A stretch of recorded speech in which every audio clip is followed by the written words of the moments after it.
contexte bi ñu nekk nii. À 10 jours des élections dafa war a nekk break. voilà foofu nag la juumee. parce que dañu nekk ci période pré-campagne.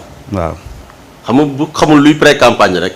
mooy war na ko xam. waaw donc léegi nag bu ñu nekkee pré-campagne ce n'est pas interdit nit def manifestation xam nga lu ñu interdire. mooy presse bi. couverture médiatique bi boobu la ñuy bañ. tey boo suivre sax Amadou Ba démb recevoir na les femmes comment dirais-je jàmm ak njëriñ yu parcelle def mi ngi ci réseau bi nit ñu bëri la. ça veut dire ça dépend ci dimension bi ngay nekk ak nit ñi mais activités yi mi ngi am nit ñi ngi seeti nit ñi meeting yi ñi ngi am lépp a ngi am. Farba Senghor kii du monde kii Farba Ngom récemment kii boo ko seetaanee à Fouta. mais il a reçu énormément de personnes là def na fa meeting bu mag. xam nga yaa ngi koy suivre ou non donc booy suivre yow mais loolu ci réseau yi lay yem donc jàppal tamit le président Ousmane Sonko dem ba muy wax fan la waxee ci téléphone am la waxee page am. live page am donc utiliser wul les médias classiques ainsi de suite donc pré-campagne lañ loolu ce n'est pas interdit. ce n'est pas interdit moo tax journalistes yi ñoo war a poser wu la question ñoom nan la ñu war a utiliser comment dire traiter information bi c'est juste ça le problème et vous avez dit tout à l'heure que Pastef a été élu par 54% des votants qui constitue à peu près vous avez dit 33% du fichier et 13% des Sénégalais d'une manière générale. Oui. Là, je vous dis que c'est totalement faux. Merci beaucoup. Pastef a été élu par 54% des Sénégalais et je peux vous l'expliquer. Vas-y. Parce que ça sera une très bonne démonstration. Voilà moo tax ma ne kii Assemblée nationale xam nga matuñu sax ñi fa nekk député matuñu sax 1% Sénégal. te pourtant ils représentent tout le Sénégal bu ñu voté là dañ ne Sénégal moo voté lii kon ça veut dire que ñoom ils représentent 100% des Sénégalais. duñ ne pourcentage bii nii ñoo fa nekk. 2 tey boo duggoon ci benn population. dama lay démontrer nga comme scientifiquement boo duggoon ci benn population bu nekk 100 personnes. ci population bu nekk 1000 personnes par exemple yow nga ne da ngay xool benn maladie bu am ci population 1000 personnes yi tu n'as pas besoin de prendre tous les 1000 personnes da ngay jël benn 100 mooy échantillon. 100 boobu boo ci amee 20 tu diras que sama population yëpp j'ai 20% de tel ça veut dire que 20% dafa mel ni am nga 200 sur 1000 ça veut dire que da nga koy yóbbu ci proportion am parce que mënoo kii ñëpp. foofu laa lay ko expliquer na la si 54% même les non votants et ainsi de suite daf si am ñoo xam ne bu ñu ko étalé woon tamit 54% yi daf siy génn. quand on dit 54% des Sénégalais c'est tout à fait vrai parce qu'on a pris un échantillon on a les 54% toujours Sénégal bu ñu nee 18 millions la nga xam ne dañoo dugg si kër yëpp xam ko mais dañuy xool zone bu nekk xool benn concentration bi sur la base de seen calcul. Mansour xaaral mu yëgali. donc c'est 54% des Sénégalais scientifiquement il faut le comprendre. du ma ci sax ñëwaat. mais je ne suis pas d'accord avec ce raisonnement. le raisonnement bi nga jël. loolu moo indi. calcul non attends raisonnement bi nga indi. loolu moo indi calcul d'erreur. calcul d'erreur. c'est-à-dire waaw bu ñu voté woon sax les mathématiciens l'appellent epsilon. doo jëlee da ngay xool erreur. est-ce que l'exactitude ak l'incertitude. bu ñu dugg ci considération mais l'incertitude ça non may bu ñu dugg ci considération mathématique yooyu. nañu dugg ci réew mi. ci Sénégalais yi. moo tax sànq sama wax ma ne la le président de la République doit permettre que chacun soit élevé chacun soit respecté même s'il n'a pas voté pour lui. Ce sont les charges du président de la République Ousmane du def lu ndaw. C'est un premier ministre qui a fait un parcours politique. J'ai des témoins. Kooku du def lu ndaw. Vous avez parlé des médias classiques, les médias digitaux et tout ça. Loolu on a assisté aujourd'hui l'avènement des ministres avec leurs TikTokers. À un moment donné, j'ai l'impression que même ces autorités-là, est-ce que gënuñu jox cër ak gëdd seen ay TikTokers pour divulguer ce qu'ils font? C'est tout à fait normal. On est dans l'ère de la digitalisation. Bu ñu dugg ci considération yooyu. Je respecte votre position. Je suis un homme politique. Nangul naa ko mais dama koy fàttali les charges du président de la République. Du moom mooy ubbi bal bi. ci combat boobu ci invité sénégalais yooyu woo leen yéen ñëpp ngeen ñëw. Dakar Arena non c'est le chef de parti le président du parti Pastef yaa ngi jaxase. xam nga du ñu duggee ci considération yooyu. non mais yaa ngi mooy président de la République chef de parti chef de gouvernement. le président de la République ne ko génne si yooyu parce que mais nañ ko harmoniser ci sens boobu rek. Ousmane lépp lu mu def ci politique dina répercuter wu également ci statut de président de la République, de patron de l'administration, c'est des choses qu'il faut corriger. C'est des choses qu'il faut corriger. Mais là, c'est ma position. Je n'ai aucun souci. Ce qui me dérange, moi personnellement, waron ne mën a xaar. Pourquoi? Lépp lu muy wax ay militants ay sympathisants war na ko mën a def ci point de presse war na ko mën a def ci conférence de presse mais woote Dakar Arena je pense que c'est pas une bonne chose à cette époque-là. Nous sommes depuis très longtemps je disais que on part vers des lendemains très incertains sur le plan politique vu les déclarations. Mais les déclarations politiques, tout ça, quand on oublie, le président Ousmane Sonko, que nous tous nous respectons par rapport à son parcours, mais aussi nous avons un parcours politique. Nous avons notre mot à dire sur ce qu'on fait au sommet de l'État. Ce qu'il fait au sommet de son parti politique se répercute au sommet de l'État. Moi, c'est la sa position, mais c'est la gueule. C'est ce qui dérange. moom xam nga lu mu comprendre. yaa ngi comprendre naa non raisonnel par rapport à ton entendement. waaw déglu boo jëloon par exemple tey année yii passé bu amoon élection législative wala locale président de la république d'ailleurs d'alors xam nga lan la doon tàmbali def tournée économique période bi muy fees dell ak ay événements. Si vous vous rappelez. non bañ naan ce sont des campagnes électorales déguisées. Sous le régime de Macky Sall on a vécu ça plusieurs fois. ñu ne campagne électorale déguisée la te pourtant manifestation yi du morom Dakar année la. parce que c'est le président de la République qui faisait des tours et des ravages partout. Absolument. Même Amadou Ba l'a fait étant candidat. étant candidat. Voilà donc en tant que premier ministre étant candidat doon na def tournée yooyu ci période campagne yi. ñun defuñu benn loolu benn activité pour lever de fonds lañ def kon donc ça veut dire que c'est très diamétralement opposé.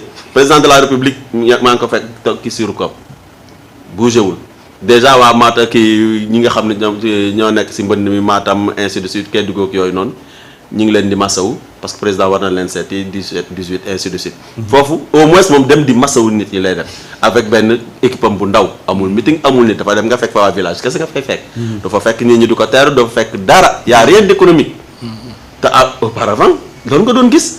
Sénégal yi moo tax ma ne dañu war a saluer activité bu ñuy def nii parce que ñun activité bu ñuy def pour lever de fonds la pour lever de fonds uniquement mais defuñu activité boo xam ne dañuy oo ne ñi meeting campagne ainsi de suite du loolu on l'a pas fait yow war nga sant sax rupture actuellement bu fekkoon président Macky Sall moo fi nekk ak leneen dëkk baa ngi riir ak tournée économique kon rupture am na Sénégal dañu war a sant yàlla ba nga xam ne premier ministre bi nga xam ne moom moo fi nekk président bougé premier ministre leen la woote benn kii comment dire levée de fonds donc y a rien à dire par rapport à ça. Je rappelle que demain am ngeen point conférence de presse. C'est ce que je dis. waa sàmm kàddu. C'est ce que je dis dafa doy point de presse conférence de presse bàyyi nit ñi liggéey et gis nga teew li nga wax nii loolu moo tax ñu indi changement loolu moo tax ñu jëlee fii le président Sall.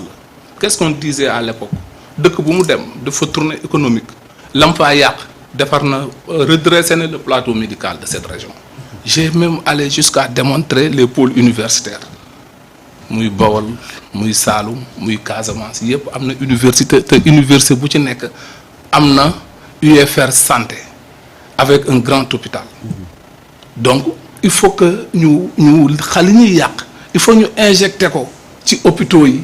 Parce que ñàkkoo ay ressources humaines de qualité vous avez des professeurs agrégés en médecine qui donnent des cours dans les UFR de santé pourquoi pas ça ñu dénoncer ko et on le dénonçait ensemble lu ñu doon xeex la ensemble mënuñu ko tolérer aujourd'hui ce qui est appréciable on l'apprécie nous on souhaite une réussite totale pour le régime qui est en place parce que du réussir le Sénégal réussir mais nag li gars yi di wax ne aussi nit ki loo leen ànd wala loo ko bëgg du xawee piis fi nga xamante ni baaxul war nga mën a am sañ-sañu taxaw ne ko non du lii nañ def nii nañ doxalee nii man loolu laa jàpp te loolu laa gëm te loolu moo ci suma position. Vous l'avez rejoint tout à l'heure avec notre coalition on pouvait le faire. Et toutes les coalitions pouvaient le faire kenn xamul le contenu ce qui est dedans xamuñu ko on ne connaît même pas l'origine des fonds. L'origine des fonds. Non. Pour toutes les coalitions je dis affaire de nit laay wax. affaire de nit laay ay affaire d'organisation laay wax ni organisation di doxee yow li nga ñëw wan rek ñun loolu la ñuy gis li nga ñuy wan rek loolu la ñuy gis mais nag aussi dañuy naan indil stabilité indil jàmm. Mais je pense que organiser un meeting à Dakar Arena, ça peut créer, ça peut être source d'instabilité. Non, ça peut être source d'instabilité. Parce que dafa nekk na non seulement nekk na zone bi nga xamante ni les gens ils passent 24 heures sur 24 avec l'autoroute à péage. Et la psychologie humaine, la psychologie politique et tout ça loolu langue goo bokk la ak say morom. réew benn nit du ko téye xoolal réew yi benn nit téye fu ñu mujjee. Et on souhaite du bonheur au président Sonko, on souhaite du bonheur, on souhaite la réussite au régime en place. Mais aussi c'est notre devoir et notre combat de créer cette stabilité. Ça ne sert à rien de faire de la politique à tout moment. Il arrivera des moments où on parlera et on fera de la politique. Tey le président Déthié Fall qui est un modèle aujourd'hui dans le système politique. Man dama doon dem ba damay jékki-jékki ne mais kon xanaa grand bi dañ ko namm wala qu'est-ce qu'il y a indi repli joxe lecture. jox les nouveaux gouvernants le temps de donner leur vision peut-être que danañ ci ñëw ci référentiel bi et cetera. noonu la ñuy politique politique du métier. politique dañ ko waroon sax di def moment yi ñu toll dañ ko waroon sax di def les rassemblements politiques les week-ends les jours non ouvrables nit ñi dépense lañ tal lu ñu lekk lañ tal l'emploi des jeunes l'immigration clandestine l'industrialisation renforcer le secteur de la formation professionnelle pour que les jeunes puissent être compétitifs sur le marché de l'emploi. Dans le référentiel yooyu lañ gëm tout ça est inclus. non xam nga waaw man li ma gëm mooy vision la joxe ndax vision ci ñaar rek la mën a wékku doo ma ko maye ci ñaar rek la mën a wékku. danañ ñëw ci référentiel bi alors Mansour moom nee na li ngeen def gisul ci alors gisul pertinence am ak yéen ci wax yëpp alors samedi comment ça va se passer concrètement. Voilà donc moom toujours dafay indi ay amalgame si par rapport ak liy am. Parce que booy comparer tournée économique u président ak lii suñu parti moom mooy dem. non yaa ko joxe vous êtes devant des milliers de Sénégalais. d'accord que ça soit clair. pour dire que c'est non may moom mooy égale Mansour tu es un frère de combat. frère de guerre. non faut pas dire que man damay def amalgame ci li may wax. yow mun nga tontu ci li may wax sans citer que ne man maa ko wax premièrement. d'accord léegi parce que tey tournée économique. yow boo demee yaa fay en tant que président de la république yaa fay yóbbu alal nit ñi indi ay car indi ay yëpp nga joxe ay t-shirt joxe ay Lacoste joxe lu nekk tuur fa xaalis fii c'est totalement différent fii parti bi mooy dem pour que ñi nga xam ne ñoo gëm parti bëgg parti bi gagner législative bi nattal ko pour lu mu tourner jee defi campagne am donc loolu c'est incomparable Dakar Arena Taxi zone boobu c'est une zone boo xam ni c'est fait pour ça pour accueillir du monde. Ouais, c'est fait pour ça. waaw c'est fait pour recevoir du monde muy stade bi muy Dakar Arena muy centre Abdou Diouf bi c'est fait pour ça. centre Abdou Diouf bi l'autre jour sa lundi rek ñu ngi fa woon. mais c'est bien encadré par les gendarmes et ainsi de suite nit ñi dañuy ñëw tranquillement di bu ñuy war a. ñu ñibbi tranquillement bu ñëppay wàcc télé bi de sëñ Mansour.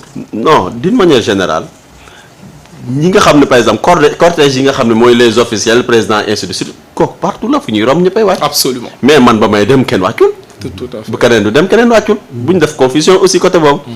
voilà donc tudd na fi léegi leader am Déthié mu nekk nit koo xam ni ku ma naw la. macha allah respecté ko te Sénégalais yi respecté nañ ko d'une manière générale tout à fait Sénégalais yi nekk na koo xam ni jox nañ ko estime. mais est-ce que jox nañ ko confiance pour diriger le pays xëy na foofu la desoon ba pare dafa def erreur.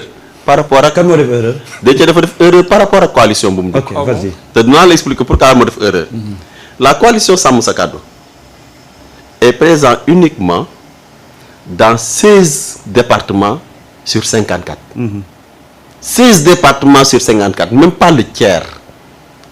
Cela veut dire que si la coalition Sàmm Sa Kàddu si 16 yu mu bokk noonu def sax fu nekk 100%. il faut se retrouver à la fin moom 100% ñëpp am 0 fépp muy Dakar muy Rufisque muy Kaolack moom 100% la def ñëpp am 0 moom à la fin 33% lay am. 33% lay am à peu près. effectivement te loolu xam nga moom c'est impossible. score sax bu ñuy wax naan plébiscite. nga xam ne foog mu am ay 60% 60% fu nekk fi mu bokk moo tax may parce que fu mu bokk rek moom il va faire appel à takku wàllu. feneen fi. comprends nga fu mu bokkul. bu même fa amee ay 60% partout loolu sax plébiscite la. il va se retrouver d'une manière générale après près à 22%. te 22% bu fekk plébiscite la def fu mu nekk si 4 yu mu nekk yëpp. plébiscite la il va se retrouver avec 22% te 22% xam nga ñaata député la. sur le plan national 22% sur le plan national sur 55 députés 53 députés ma xam nga liste nationale 53 députés la 11 députés. maximum. ça veut dire bu amee plébiscite partout fu mu nekk am listam sax 11 députés la mën a am maximum. sàmm sa kàddu.